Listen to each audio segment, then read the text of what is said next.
War Games is without a doubt one of the most exciting events of the year, and ever since its reintroduction in 2017, we have seen some amazing matchups take place inside of War Games. Since its reintroduction, we have seen 12 different War Games matches between NXT and the main roster, and today we are going to do a very tough task. We are going to tier rank every single War Games match in modern WWE. No, I'm not touching the WCW stuff. I'm not touching outside promotions like AEW or God knows wherever else they do a War Game style match, but we are focusing on just the NXT and WWE main roster runs since 2017. There's a lot of great matchups to go through, so I cannot wait. But just to break this down, S tier is the greatest of great matches. These are matches you definitely want to watch. You should show your friends these matches. They are the S tier matches for a reason. A tier is just a step below. It's definitely worth watching, definitely worth checking out, but you know, it's not the greatest of all time, or at least it's not the top tier matches.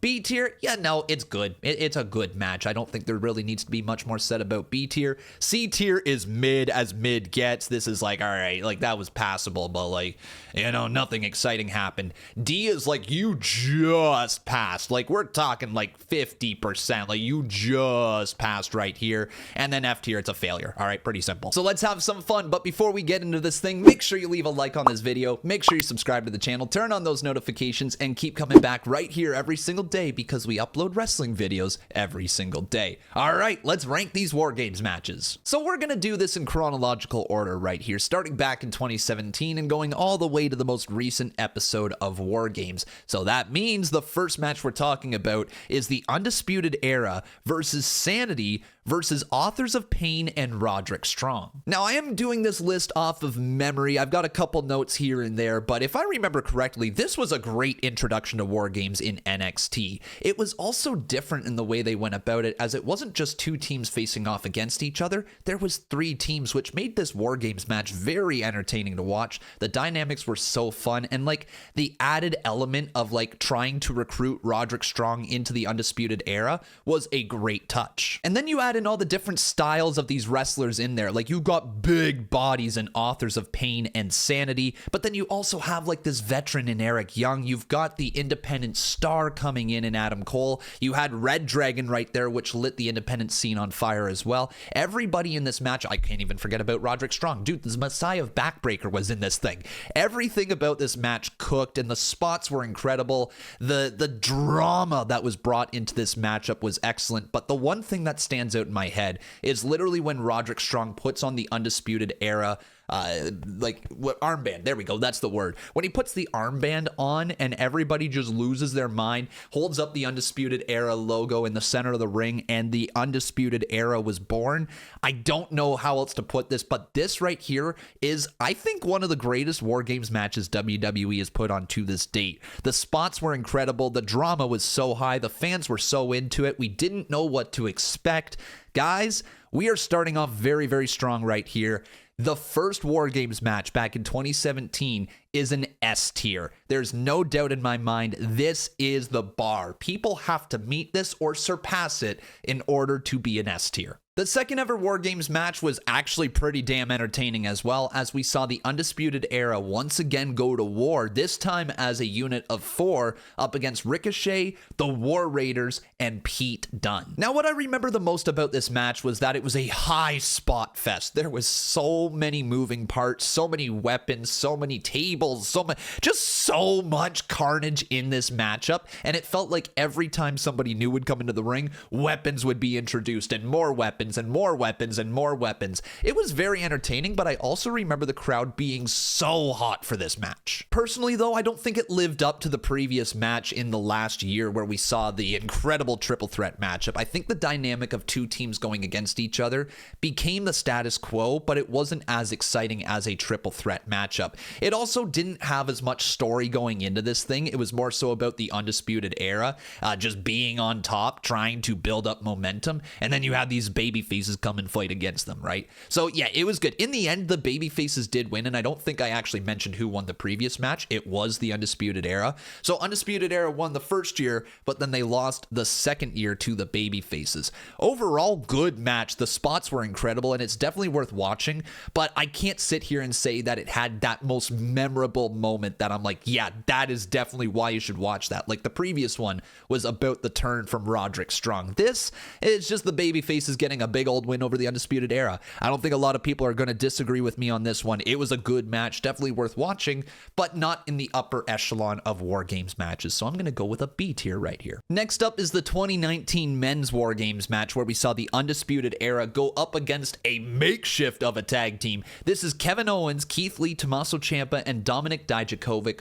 But going into this match, we didn't know who the fourth man was going to be for the babyface team, and it ended up being Kevin Owens, to one of the loudest pops in his career. Like, legitimately go back and listen to it. That pop is insanely loud. And the surprise of seeing Kevin Owens down in NXT once again fighting alongside of the babyface team was just an awesome moment as a fan. And again, the Undisputed Era crushed it inside of War Games. They were built for the War Games match. It's probably the reason why War Games became as popular as it was again in WWE, thanks to the Undisputed Era. But they crushed it again in this one, and this had everything you could possibly want, especially showcasing Keith Lee and Dominik Dijakovic. I did feel at times that Ciampa was kind of just there, and I don't think the purpose of this match was to elevate Ciampa to a whole new level. It really was just building up this entire team and giving a big win for the babyfaces over the Undisputed Era, who, let's be frank, had been dominating NXT. This was also one of the matchups that were more technically sound than other War Games matches, and with the talent in the ring, you can understand why they went in that type of direction. Overall, very entertaining matchup, and the pop for Kevin Owens and seeing Kevin Owens fight alongside of the baby faces elevates this thing up high. But then the crowd, with how they were into this match, they were so into it, man. They bring it up another level. I don't think it's at the S tier level. I personally don't think it's as good as the S tier that we gave in the very first ever War Games match, but I do believe it's better than the 2018 match, with the added addition of Kevin Owens, the shock and surprise of seeing him, the crazy technical wrestling in this matchup, plus the high spots that we got. Definitely places this at an A tier. But now on to the other 2019 War Games match. It was Team Ripley versus Team Baszler, and this to me might be my most favorite War Games match ever. On one team we had Shayna Baszler, Kaylee Ray, Io Shirai, and Bianca Belair, and then on the other team we had Dakota Kai, Tegan Nox, Candice LeRae, and Rhea Ripley. Now, from a storytelling standpoint, I truly believe that this is the best War Games match WWE has put on yet. There was also some incredible high spots in this thing, do not get me wrong, but from an actual in-ring storytelling standpoint, it is beyond the rest of them. Like the turn that happened with Dakota Kai cranking Tegan Nox in the face as soon as Dakota Kai was called down to the ring, turning on her best friend, and then ditching Rhea Ripley and Candice LeRae in the match to make a 4-on-2 scenario, that I've never seen before in War Games. It instantly made me invested in the babyface team. I wanted to see them overcome the heel team, and they eventually did. Somehow, some way, Rhea and Candice scored the win and won the War Games match on a 4-on-2 disadvantage. It was incredible. The storytelling was nuts, out of this world good, and seeing the highlight of Rhea Ripley at that time as a babyface was crazy cool to see. Now, let's also admit it right here, WWE, if they pulled that shiz here today, fans would be saying Rhea Ripley is the most overbooked person in the world. Damn it, you guys would never have got behind Stone Cold if you act the way that you do right now. You would have never rooted for Stone Cold. Every time he came out here and gave a stunner to somebody, you would have said, oh, he's being overbooked. Oh, he's being shoved down our throats again. Oh man, this sucks. I'm not sure if you can tell, but I'm a fan of Rhea Ripley. And I'm a fan of seeing Rhea Ripley be put over on a huge level. This was the start of it. And for me, this is an S tier matchup. Now, the question is, do I think that this match is better than the initial War Games match in 2017? And it's very, very close, right? Like, I could say that this is better from a storytelling standpoint. In the ring, I don't know if it eclipses the 2017 match. These are about as even as you can get. I think in-ring work rate is going towards the men, and I think the storytelling is going towards the women. So easily, I would say that these two are on the same par right here. They are both S tier right there. So there you go. You got our second S tier. Let's go. So now it's time to go to 2020, and we know what that means. This is pandemic era wrestling, and we have a crazy War Games match that came from this pandemic era. It was the Undisputed Era, yes, once again, versus Pat McAfee, Pete Dunne, Oney Lorcan, and Danny Burch. Now, I remember the hype going into this thing, seeing Pat McAfee wrestle in the ring. We were so crazy excited to see how this was going to turn out. The feud between him and Adam Cole was fantastic in NXT, and if you haven't seen it and you don't know what I'm talking about, please go out of your way to watch it. Pat McAfee crushed it against Adam Cole. But we didn't know how he was going to perform inside of War Games. We're like, oh boy, there's maybe going to be some crazy spots that we're not sure if Pat McAfee can pull off, but we were so surprised. Okay, at least I was incredibly surprised. I didn't know what to expect of Pat McAfee going into this thing, but the dude showed up and showed out. He was so much fun to watch. In fact, there's a time where he does a moonsault through a damn table. It's crazy. It's actually insane to see in real time. So go watch it if you haven't. I think that's my third time saying that. So since I'm saying that you need to watch this thing, since I'm like actually recommending it, you would think that I'm talking about this being an S tier match. Now, I can't give it S tier, okay? Just simply put, it's not fair to the other two matches on this S tier list. They had live fans. The fans elevated the match as a result. And while I truly believe that this one would have been elevated by live fans, the fact of the matter is there was just no fans there. There were people on screens. It was just kind of a weird environment, and it never reached that next level as a result. The match in the ring is one of the better War Games matches in my opinion. It truly is fantastic, but it's not S tier. I can't give it S tier. We didn't have the fans to get behind it. It's an A tier, and it's a lower A tier as well. In fact, I could probably put this B tier and feel fine with it, but I'm going to go A tier since I love the in-ring action so much, and the surprise of seeing Pat McAfee wrestle and actually perform incredibly well. I'm going to give it an A tier. Now on to the other pandemic era War Games match. This was Team Rhea versus Team Raquel, as we had Team Rhea with Ember Moon, Io Sky, and Shotzi Blackheart versus Candice LeRae, Toni Storm, Dakota Kai, and then of course Raquel Rodriguez. Again, this is one of those matchups that would have been better received with actual fans in the building, because the War Games matches require a lot of fan interaction in order to make the match incredibly entertaining for the half hour that it's out there. But regardless, these ladies went out there and they tore the house down still. I loved this match as a whole. I especially loved Io Sky jumping off the top of the cage with the trash can over top of her. I loved that this was the rise of Raquel Rodriguez as well, where we finally got to see what she could do. Everything about this match worked. Now, if it had the crowd, I'm probably singing a bit of a different tune right here. I think that this could have been better. I think we could have had more high spots. We could have had some stars really be born out of it. And as a result of no fans right there, I'm tempted to put this at low B, but I actually think I'm going to go at high C. Now, the reason why I'm going to say high C right here is just simply put, it didn't have as many big spots in the match as this one right here. You know, this one right here during the pandemic era of Pat McAfee versus Adam Cole. You know, like they didn't have that type of momentum, that type of spot, that type of hype. However, they still delivered in the ring, and I do think that it's a mid-match as a result of no fans being there.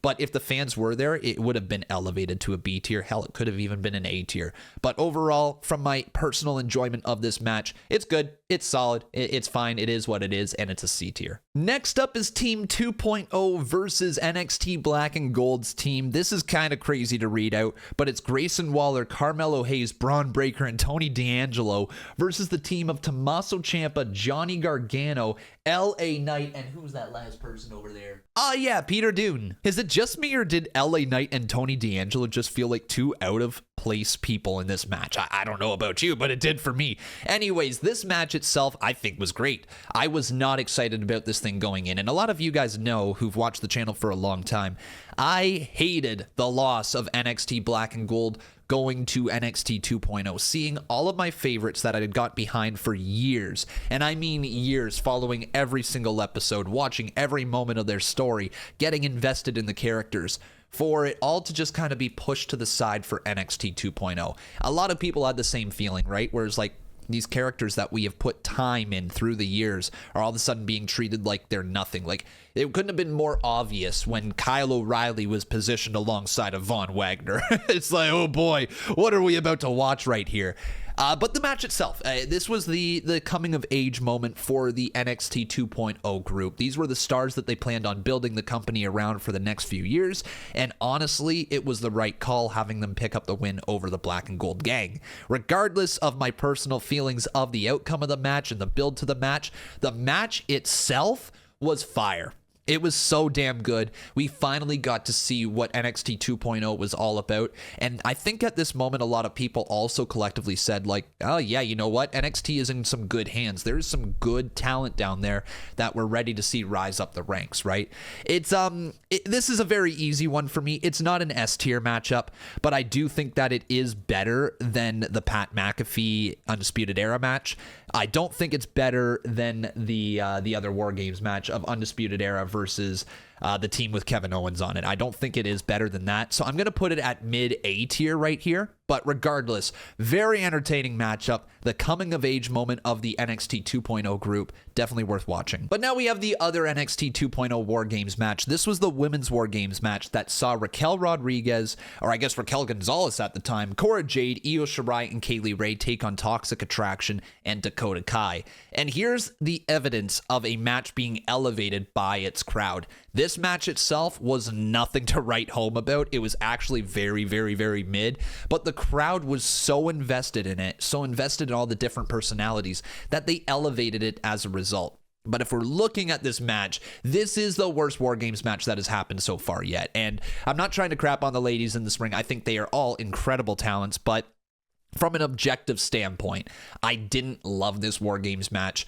I thought Cora Jade started to showcase that she could be a potential star of the future, where she hit that diving senton through the table. And then Io Shirai had some bright moments in this match as well. But really, truthfully speaking, it's a forgettable match, and I'm struggling to come up with moments as I'm sitting here right now. It's not a failure, but I do think it's the lowest rated match here today.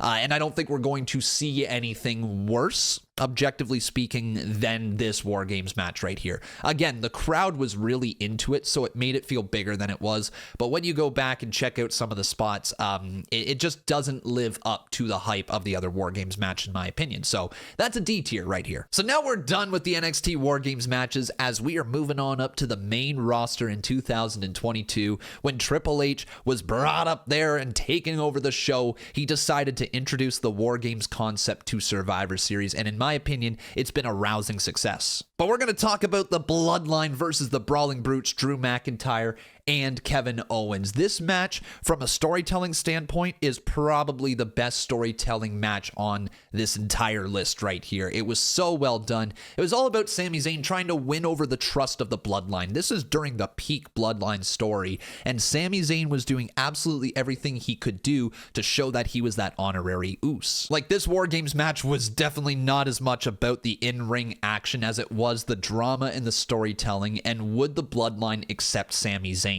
In the end, the Bloodline did accept Sami Zayn as they beat the Brawling Brutes, Drew McIntyre and Kevin Owens, and the final image of Sami Zayn hugging the Bloodline, standing tall with their finger in the air together, was an incredible sight, man. It's just one of those moments that, if you watch the Bloodline story, this is a key moment in everything that went on. And most people, I think, are going to agree with me on this one. Well, the storytelling was out of this world good. The in-ring action was just kind of there. It was almost an afterthought in this entire thing. And while they still did a good job, while the crowd was still into it, I can't put this on the same tier as some of these other ones. I can't even go A tier, but I do feel confident going B tier right here. Simply put, the story outweighed the match. And 9 times out of 10, that is going to draw a bigger reaction from the crowd, and it worked, man. This absolutely crushed it, but it's not as good of in-ring action as the people down in NXT, and that makes a lot of sense, right? NXT, they're trying to make their names. They're trying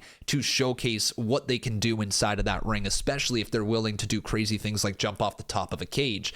And when you have Roman Reigns and the Bloodline story right there, you don't have to get the characters over. They were already over. All you had to do was tell the story, and that's exactly what they did. So in-ring wrestling aspect, not not the greatest, but the story, top tier. B tier for sure. Now on to the first ever War Games match on the main roster, and it was the team of Alexa Bliss, Bianca Belair, Asuka, Becky Lynch, and Mia Yim versus Damage Control, Rhea Ripley, and Nikki Cross. Now, once again, this is the first ever War Games match on the main roster, and so there was a lot of excitement around this matchup. It was a spot fest, to say the least. There was a lot of star power in this matchup, and as a result, like, people were incredibly into it, right? And with all the weapons and the high spots and everything that happened in this matchup, it was entertaining AF. And the fact that it kicked off War Games as well, it was just so exciting to watch. Now, if you compare it to the rest of the matches out there, I don't think it's as good, but I also don't think it's as bad as, like, maybe some people are thinking that I'm about to rank this thing. I think this is on B tier right here. This one, it delivered, in my opinion. It kind of feels like a step down from the main event with the Bloodline versus the Brawling Brutes and them, because it doesn't have that type of story going into it. But from an in-ring standpoint, I think it was better, to be perfectly honest. I think the spots worked a little bit more with this women's match. And again, this seems to be the common theme coming out of War Games matches. The men's matches tend to have a lot more story elements to it, and the women's match is just like, it's the best actual in-ring match out of the two. I don't know. I love this matchup. You could even argue that it's better than the main event of the night there in 2022, but I am going to put it just a step below due to the ending moment of Sami Zayn standing alongside of the Bloodline. But still, great match right here. Definitely worth watching as well. And now on to last year's War Games matches. These were incredible. Let's start things off here with Bianca Belair, Becky Lynch, Charlotte Flair, and Shotzi versus Damage Control. This was a crazy grouping of people, and I actually forgot that this was 4v4. I don't know why, but my mind thought that it was 5v5, and I was scratching my head like, who was the fifth member of each team? I couldn't remember. Well, that's because there was none, all right? 4v4 matchup. Now, Shotzi felt like she was a little out of place with this one, but in the end, I thought that the actual in-ring work was fantastic. It stole the show, in my opinion, last year, outside of, like, well, one big moment that happened. Actually, you could consider two big moments that happened in the men's games, but for sure, one big moment tops this. However, the in-ring matchup, the styles between the 8 ladies in the ring was fantastic. Truly, truly incredible. The dynamic of Bayley with Damage Control as well. Everything clicked here. The baby faces came out on top. But for me, this is an A tier. I really, really enjoyed this, and I'm going to put this just behind the one where Kevin Owens came out as the 5th member down in NXT. I think that this is the best in-ring War Games match we have seen so far from everybody involved. Everything worked. The technical ability, it was out of this world. It just didn't have the surprises. It didn't have the OMG type of moments that maybe some other ones have had. But truly, this was incredible, and it's definitely worth going back and checking out for sure. And then the most recent War Games match that took place, one that is burned into our brains for multiple different reasons. We had Team Cody take on the Judgment Day, and on Cody's team was Seth Rollins, Jey Uso, Sami Zayn, and a returning Randy Orton. Now, from an in-ring standpoint, this War Games match was solid. It wasn't as crazy as some other War Games matches on this list. Certainly the high spots were far, far less, but the ones that they did include were very well done. In fact, if I think back to it, probably the highlight of this entire thing is JD McDonough getting RKO'd by Randy Orton as JD just comes crashing down off the top of the cage. What a great visual that was. But then you also had some great storytelling elements to this. You had Cody Rhodes and Seth Rollins, who don't get along teaming with each other. You had Drew McIntyre, who was pissed off at Jey Uso. And you had the dynamic also of a potential Money in the Bank cash-in, which Rhea Ripley did come out during this match with the Money in the Bank briefcase in her hand, basically signifying that Damian was going to cash in. However, the return of Randy Orton just blew the roof off the place. Randy Orton became a made man. Like, I know he was a made. I know he was a star, but became a true legend that night when fans were just willing and ready to root for Randy Orton. Nobody in that arena wanted to boo for that man at all. And when he came back, the return was amazing. The roar of the crowd was thunderous. It's an epic moment. But all of this led to the return of CM Punk as well. Now, the return didn't actually take place inside the match, so I don't know if I can actually have his return count to this matchup as a whole, but I feel like it plays a minor factor in it, right? The speculation of would CM Punk be there was going on all day, all week, all month even leading up to this event. It was a big moment, and CM Punk coming back needs to be mentioned in this War Games match. I think if we don't include CM Punk in any of this, and the after effects of everything with CM Punk coming back, and the moment with him staring down Seth, with Seth flipping him off and freaking out inside of War Games and all of that, I think if we take that away, this was still a very entertaining match, and I think it belongs at the low A tier in terms of actual match quality, the hype, and everything around it. I don't think I can put it... No, I don't think I can put it S tier. Okay, we got to take the CM Punk return out of it. We just have to take the CM Punk return out of it. It was a very entertaining War Games match. Great spots in it. The return of Randy Orton was huge. And obviously, if we're talking the return of CM Punk, like this, I think this goes low S. If we include CM Punk in this, you could even argue that is the greatest War Games match of all time because it had one of the biggest returns ever. Like, nobody thought we would see CM Punk back in WWE ever. But if we're just going off the match itself, it was fun. It was a very fun match. High A seems to be pushing it a little bit, so I'll go low A. It doesn't feel like it belongs in the B tier. It feels like it belongs in the A tier, so I'll give that to them. Low A tier right there for Team Cody versus the Judgment Day. But that's my tier list. Let me know your thoughts down in the comments below if you agree or disagree with me or whatever you got to say about it. I look forward to reading those comments, and I also look forward to seeing you in the live stream this Saturday watching War Games with me right here on YouTube and over on Twitch. It's going to be a lot of fun. Can't wait to hang out with you guys this Saturday. But until then, make sure you leave a like on this video. Make sure you subscribe to the channel. Turn on those notifications and keep coming back right here every single day because we upload wrestling videos every single day. Thanks for watching and have a good one. War Games!